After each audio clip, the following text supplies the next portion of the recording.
বৃহস্পতিবার রাত 10টায় একটি আমল করুন, আপনার মনের সব আশা পূরণ হয়ে যাবে ইনশাআল্লাহ। বৃহস্পতিবার রাত 10টায় যদি আপনি এই আমলটি করতে পারেন, আপনার রিজিক খুলে যাবে, আপনার অভাব অনটন দূর হয়ে যাবে যদি আপনি আমলটি করতে পারেন রাত 10টা যখন বেজে যাবে। অনেক জায়গায় আমরা অনেক সময় ঘুমাই, কিন্তু বৃহস্পতিবার এই রাতটি জীবনের মধ্যে অত্যন্ত গুরুত্বপূর্ণ একটি রাত।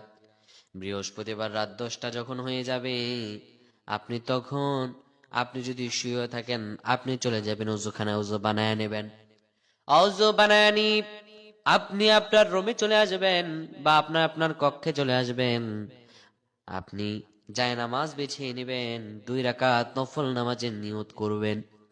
2 রাকাত নফল নামাজে সূরাতুল ফাতিহা একবার, সূরাতুল ইখলাস 3বার দিয়ে 2 রাকাত নফল নামাজ আদায় করবেন। 2 রাকাত নফল নামাজ আদায় করার পরে সালাম ফিরাবেন।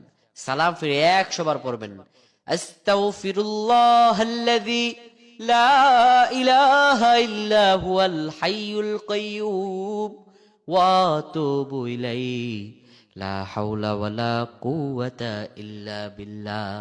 100 বার পাঠ করবেন।